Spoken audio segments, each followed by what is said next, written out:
Bonjour et bienvenue chez Agora, ici Télévision. Mesdames et messieurs, j'ai le plaisir d'accueillir aujourd'hui Madame Isabelle Hubert, autrice de théâtre. Elle écrit autant pour les adultes que pour les enfants, des histoires à la fois intimes et épiques. Ses écrits et ses textes sont mérités plusieurs prix. Très impliqué dans son milieu, il dirige sa compagnie de création et enseigne l'écriture dramatique à l'Université de Laval et au Conservatoire d'art dramatique du Québec, a participé à plusieurs résidences d'écriture, entre autres à La Rochelle, Londres, Villeneuve, les Avignon, Guadeloupe, Pologne, etc. Là. Le Chiard, sa dernière pièce publiée, s'inscrit dans un parcours marqué par l'engagement artistique et par la transmission. Madame Hubert, je vous souhaite la bienvenue parmi nous. Merci beaucoup, ça me fait plaisir. C'est un plaisir de vous accueillir. Alors, on va parler de cette fascinante pièce théâtrale, Le Chiard, inspirée de faits réels, qui s'inscrit dans une filiation sociale et populaire, rare au théâtre, on va dire, là, ce qui est aussi apparent dans le communiqué. Là. Quel était le point de départ précis de votre écriture, d'avoir abordé justement cette pièce? En fait, je mijote, cette idée-là depuis, certainement une bonne vingtaine d'années. Ça prend sa source, dans une, anecdote, personnelle qui est arrivée dans ma famille. Moi, je suis originaire de la Gaspésie, une région maritime, au Québec, où il y a une industrie de la pêche, importante depuis très, très longtemps. Puis, mes parents étaient très, très fiers d'être des Gaspésiens et il arrivait, souvent des gens qui venaient de la ville, puis mes parents se faisaient un plaisir de faire vivre l'expérience gaspésienne aux étrangers. Donc mon père qui avait un bateau amenait les gens, sur le bateau et ma mère faisait ce qu'on appelle chez nous un chiard de Maurice salé, que ça concluait la journée de rêve gaspésienne. Or, une fois, il y a un monsieur, qui était désagréable, qui était pas gentil, et mon père a refusé que ma mère fasse son chiard pour ce monsieur-là. Il y a pas eu de tour de bateau non plus et ça a créé beaucoup de frictions. C'était un monsieur en lien avec son travail et tout ça. Il y a eu des tensions, on en a parlé longtemps, de ce refus-là. Moi, j'étais petite, à ce moment-là, je pensais pas que j'allais devenir une autrice de théâtre, mais je me suis toujours souvenue de ça. C'est quelque chose que j'aime beaucoup la nourriture. C'est quelque chose qui me fascinait. Puis à partir du moment où j'ai commencé à écrire du théâtre, je me disais: «Il y a là une bonne histoire». L'histoire de quelqu'un qui, décide de ne pas offrir un repas important et des conséquences qui peuvent en découler. Donc, moi, Mhm. je rêve d'écrire ça pendant 20 ans. Or, il y a 3 ans, le directeur artistique de la compagnie de théâtre La Bordée à Québec m'a offert d'écrire une pièce de théâtre et je lui ai proposé ça, cette idée-là qui était dans mon tiroir depuis longtemps. Et il a embarqué, il a dit oui, c'est exactement ce que je cherche comme pièce de théâtre. Donc, c'est de là que ça vient. On avait envie, le directeur artistique du Théâtre Labordé et moi, de parler des Québécois, d'origine francophone, des Canadiens français, dans la période où ils ont été, une période qui a duré assez longtemps, à partir du moment où les, Anglais nous ont, conquis, les francophones sont devenus un peu les porteurs d'eau, c'est-à-dire qu'ils étaient confinés à du travail d'ouvrier, puis, tout ce qui était pouvoir était réservé aux anglophones. Donc, moi, j'ai trouvé qu'effectivement, il y avait comme un point de départ, une Mhm. étincelle intéressante dans mon histoire de chiard avec ce sujet-là. Très bien. Puis vous avez campé le personnage, l'environnement théâtral, là, vous l'avez campé en Gaspésie, là. Pourquoi avoir Oui. choisi justement la Gaspésie au début du XXe siècle comme cadre? Est-ce qu'il y a une raison qui a justement motivé le choix de cette région? Peut-être que vous êtes originaire de la Gaspésie aussi? Ben oui. Ben, en fait, il y a plusieurs, motivations, il y a plusieurs raisons. La première, c'est que je, viens de là, je suis une Gaspésienne. Je connais, je en fait, je connaissais un peu l'histoire, bien sûr, pour écrire la pièce. Je dirais pas que je suis devenue une spécialiste, mais je me suis documentée vraiment beaucoup, beaucoup, beaucoup. J'ai appris beaucoup de choses. La deuxième raison, ben, c'est que il y a, dans l'idée de parler de l'exploitation, en fait, on parle ici de l'exploitation des Canadiens français, mais ça aurait pu être, dans plein de régions du Québec. Mhm. Je veux dire, l'humain qui exploite l'humain, on le retrouve partout, pas juste au Québec. Ça aurait pu prendre racine, cette histoire-là, dans à peu près toutes les parties du monde avec plusieurs populations qui sont exploitées par d'autres populations. Mais bon, moi, en ce qui me concerne, c'est vrai que j'avais envie de raconter cette histoire-là autour de la Gaspésie parce qu'il y a un événement historique, très méconnu au Québec. Alors j'imagine pas sur la scène internationale, c'est vraiment absolument absent. Alors il y a cette, réalité de la pêche justement. Il y a un système économique, et commercial qui a duré 250 ans en Gaspésie où des commerçants d'origine jerseyaise, de l'île Jersey, qui est une île anglo-normande. Donc, autour du 17e siècle, il y a ces Jerseyais qui sont venus s'installer pour faire l'exploitation de la morue Mhm. et qui ont engagé des pêcheurs gaspésiens d'origine acadienne pour pêcher la morue. Il y avait un système économique légal, complètement accepté par les autorités, le gouvernement, tout ça, mais qui n'avait pas de bon sens, on va se le dire. Alors, les commerçants fournissaient tout, le gréement, les gréements pour la pêche, les vêtements, la nourriture, etc., etc., à crédit. Et une fois par année, ben, on rétribuait les pêcheurs pour l'ensemble de leur pêche et on déduisait la dette.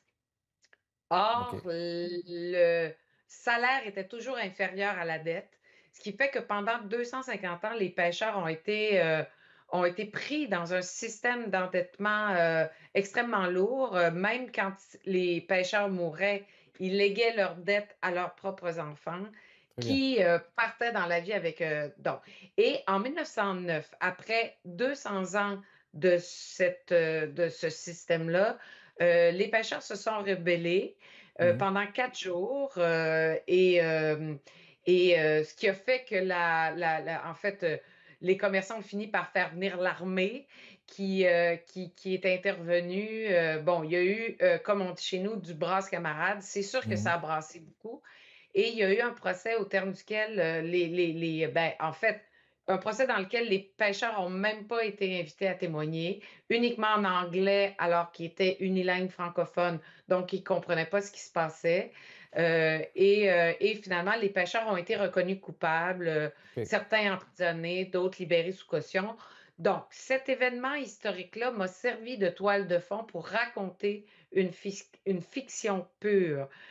Donc, ce sont des éléments réels qui sont racontés, autour duquel j'ai construit une histoire théâtrale avec plus, on va dire romancée un peu. Très bien. Parfait. Parfait. Alors, bon, on va faire une pause et on va revenir dans les prochaines minutes, mesdames et messieurs. J'accueille Isabelle Hubert, qui est auteure de cette pièce théâtrale Le Chiard, l'une de ses dernières publications, je veux dire. On vous retrouve après la pause.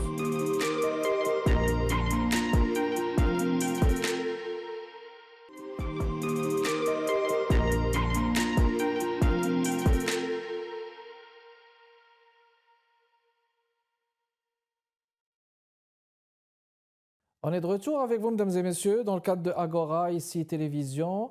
J'accueille Madame Isabelle Hubert, auteure de cette pièce théâtrale Le Chiard, publiée chez l'Instant même, maison d'édition. Bon, c'est une pièce théâtrale qui parle, on va dire, de cette, on va dire un plat là, un plat qui est assez connu, le chia, qui est une fricassée de morue, qui est, si j'ose présumer, un symbole, n'est-ce pas, Madame Hubert? Comment est-ce que cette idée est construite? Et puis, j'aimerais aussi savoir en quoi la nourriture peut-elle, de votre point de vue, d'auteur de théâtre, comment est-ce qu'elle peut devenir un vecteur de, n'est-ce pas, de résistance sociale là? À la lecture de cette pièce théâtrale, on sent qu'il y a un engagement. Qu'il y a un engagement. Et puis, comment est-ce Absolument. que, quel est le regard que vous jetez sur justement cette question de la résistance sociale à travers un plat, à travers la cuisine, tout ce qui est, c'est relatif à la cuisine d'une région, par exemple? Quel est le regard que vous y jetez? Je suis une personne, qui est très gourmande, qui adore manger, comme, beaucoup de gens et l'importance d'un repas en communauté, pour moi, c'est quelque chose qui a toujours été, notable et fascinant. C'est-à-dire qu'on peut se réconcilier autour d'un bon repas. Quand la nourriture est pas bonne, on est déçu, en fait, j'irai pas jusqu'à dire que ça peut, créer de la chicane, Oui, mais en tout cas, certainement, la nourriture a un pouvoir qui est très, très important. On dit chez nous, qu'un homme, se fait attraper par une femme grâce à son ventre. Donc, ah, ça, c'est drôle. oui, donc pour moi, c'est ça. Le pouvoir de la nourriture, c'est très, très important et j'avais envie dans une pièce de me servir de ça, d'utiliser, ce pouvoir-là pour, construire une fiction. Donc, pour moi, Très bien. la résistance vient du refus. C'est-à-dire que, Mhm. et c'est encore vrai, puis, là, la pièce est présentée au moment où on se parle à Québec et on a Magnifique. la réaction immédiate, des jeunes particulièrement. Ça me fait vraiment très plaisir de voir les jeunes, voir là-dedans justement un appel à la résistance. Ils me disent qu'ils sont encouragés, que c'est presque un mode d'emploi pour eux parce que le fait de dire non est peut-être l'acte de résistance le plus accessible. Il Oui, suffit de dire non parfois et c'est ce que j'ai permis à mon personnage principal, Donatienne, de faire avec ce oui. qui m'apparaît quelque chose de culturellement très, très important, c'est-à-dire la nourriture qui nous rassemble. Exactement. Alors justement, on va parler de ce bulldog-là, de Arsène, hein, Oui, il est ce sur la bulldog page. français-là. Alors, on le voit carrément dans la page couverture, mesdames et messieurs. Ce bulldog français dans cet univers, on va dire. Puis c'est par lui que tout bascule, hein, lorsque Donatienne, par un geste d'honneur, refuse de faire son chiard, n'est-ce pas, pour le chien des Oui, patrons. Là, je reproduis exactement oui. la citation là. Puis je cite cette réplique finale, Madame Hubert. La seule affaire qu'on a, puis que personne ne peut nous prendre, la seule, c'est notre honneur. Notre honneur fait que non, même si j'ai bien de la compassion pour le chagrin de la petite Brixton, non, je ne ferai pas mon chiard pour son chien, jamais. Alors, quel est le regard que vous portez sur l'honneur? Est-ce que vous pensez que l'honneur est encore, je vais dire, une valeur centrale aujourd'hui? Je ne sais pas si ça prend la même forme que dans ma pièce, mais certainement, certainement oui. Je pense que une chose qui est encore très, très, très difficile à supporter pour n'importe Mm. quel être humain, c'est d'être méprisé. Puis dans l'exploitation en général, l'exploitation financière, l'exploitation, générale là, tu sais, du travail, il y a un mépris viscéral et quand on va toucher à quelque chose, quand on assaille quelqu'un de son mépris, c'est l'honneur qui est directement touché et c'est ça en fait, moi, j'ai mis en scène, des personnages fictifs, mais qui sont inspirés de gens qui ont réellement existé, qui étaient dans un niveau de pauvreté difficile à imaginer. Ben, en fait, difficile à imaginer en 2026 au Québec, parce que je sais que je suis immensément consciente que ailleurs dans le monde, il y a des gens très, très, très, très, très, très pauvres aussi. Mais là, on parle en Gaspésie en 1909 de gens qui avaient vraiment du mal à se nourrir et qui devaient traverser des hivers qui Mhm. duraient 6 mois dans des températures glaciales, etc. Donc, la vie physique était très, très, très difficile. Puis pour y survivre, en mangeant et en faisant face au froid, il fallait absolument qu'ils acceptent d'être méprisés par les patrons pour avoir les conditions nécessaires, c'est-à-dire de la nourriture, des vêtements pour se réchauffer, du bois pour se chauffer, etc., etc. Donc, ils possédaient rien, ces gens-là, ils possédaient rien, sauf effectivement le droit de dire non. Mhm. Et des fois, on oublie qu'on a ce droit-là. Là, moi, je me suis amusée, c'est-à-dire que j'avais envie dans ce portrait très noir, très difficile, très lourd, j'avais envie de mettre un peu de légèreté quand même. Et c'est pour ça que le nom arrive avec une demande incongrue. Cette demande-là, c'est de donner du chiard à Voilà. un chien qui est aimé, qui est aimé avec excès. Donc, il y a la jeune fille du patron qui arrive avec son chien de Paris. Son chien a mal supporté la traversée, il est malade. Et pour toutes sortes de raisons, on pense que le chiard de Donatienne peut le guérir. Donc, la demande est faite. Donatienne, faites-nous votre chiard pour sauver le chien. Or, Ouais. les gens de ce village-là, leur survie n'est même pas assurée. Donc, ça fait partie du refus de Donatienne de dire je refuse, De servir, justement, ouais. je brandis mon honneur au service de Voilà. toute ma collectivité. C'est-à-dire que Très bien. on va commencer par se sauver nous autres mêmes plutôt que de sauver un chien Un chien. qui dort dans des draps de satin. Exactement, exactement. Très bien. Bon, on va continuer notre conversation. Encore une fois, une petite pause, mesdames et messieurs. Et j'ai plaisir d'accueillir aujourd'hui Madame Isabelle Hubert. On parle de cette pièce théâtrale, excusez, Le Chiard, publiée chez les éditions à l'instant même. On vous revient dans les prochaines minutes. Restez avec nous.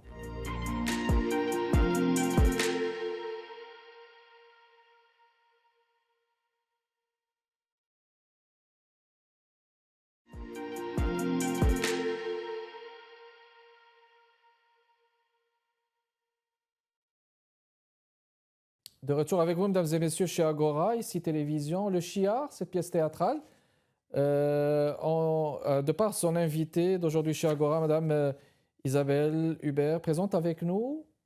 On va continuer notre conversation. Madame Hubert, bon, on va dire quelques mots sur la langue, là. À la Oui. lecture, c'est une langue vivante, hein, une langue charnelle, là, une langue... comment est-ce que vous travaillez cette, je veux dire, cette oralité? Et quelle importance aussi accordez-vous, je veux dire, à la langue populaire dans la transmission de la mémoire, là, je veux dire la mémoire de la Gaspésie, là, en général. Oui. Ben, en fait, en Gaspésie, la Gaspésie est réputée pour avoir un accent fort par rapport au reste du Québec. Quand on est partout ailleurs, quand les gens arrivent en Gaspésie, ils font oh oui, l'accent de la Gaspésie, c'est typique. En même temps, euh, c'est. En même temps, pour moi, c'est viscéral, c'est fondamental, ça fait partie du. C'est-à-dire qu'on ne peut pas parler de la Gaspésie sans parler de son accent. Alors, pour moi, c'était Exact. important qu'on reconnaisse les Gaspésiens, de ne pas en faire des personnages de théâtre sortis de leur réalité. Donc, c'était incontournable. Comment je fais pour l'entendre? C'est-à-dire que comment je fais pour l'entendre et la mettre sur papier? Je dirais que c'est presque, magique. J'aimerais ça vous donner un truc. C'est-à-dire que j'essaie justement de l'entendre le plus possible, le plus, je me mets dans un état, je veux pas être ésotérique, mais, pour moi, il est pas question de littérature, il est question d'oralité. Les D'oralité, voilà. personnages vivent cette oralité-là et ils seraient désincarnés s'ils n'étaient pas comme ça. Si j'écrivais un roman, ce serait d'autres choses, mais comme le théâtre est voué à être représenté, joué par des comédiens, il faut absolument que cette langue chante, heu, comme elle le fait dans la vraie vie. Très bien, parfait. Alors, il reste à peu près 1 minute et quelques. Une question d'ordre général à vous, Madame Hubert. Est-ce que le théâtre aujourd'hui peut être encore un lieu d'engagement, non seulement d'engagement, mais de résistance politique aussi, de votre point de vue? Je pense vraiment sincèrement que oui. Comme je vous disais tout à l'heure, au moment où on se parle, les représentations ont lieu à Québec. On a d'autres représentations prévues un peu partout au Québec. Puis, les gens, sortent, en fait, de toutes les générations confondues, les gens sortent avec je dirais, le mot c'est le mot fureur qui me vient, mais c'est pas Mhm. exactement le bon mot. C'est-à-dire avec un enthousiasme, face aux inégalités, face à l'exploitation, face à la situation politique, mondiale parce qu'ils trouvent beaucoup de corrélations dans ce qui se passe maintenant avec ce que je raconte. Donc, je le sens, je le palpe soir après soir, concrètement, cette bougie d'allumage, qui se met en action, sous mes yeux. Je vois des jeunes, heu, à la fois choqués et résistants. En Mhm. fait, ça allume la résistance effectivement, puis, je trouve ça beau. Puis c'est un lieu de communion, le théâtre, quand tout le monde est assis dans la même salle, que l'éclairage, se disparaît, puis que l'éclairage se fait sur la scène. Heu, on est tout le monde ensemble en train d'assister à la même chose en même temps. Oui, Alors oui, il y a quelque chose très bien. d'extrêmement rassembleur et motivant. Très bien. Alors, le Chiard de son auteur Isabelle Hubert, qui était notre invitée aujourd'hui chez Agora, mesdames et messieurs. Merci beaucoup, Madame Hubert, de vous être prêtée à ce questionnaire. Donc, une pièce théâtrale à recommander. Il faut la lire aussi sur version papier. La lire et la voir aussi, c'est quelque chose, hein? Il faudrait bien la Oui, lire oui, mais je aussi. pense que ça se N'est-ce lit pas? bien. C'est aussi important de le faire. Merci beaucoup à vous, madame. Merci de votre continuer à l'intérêt, mesdames et messieurs. Kamal Benkiran avec vous. À la prochaine.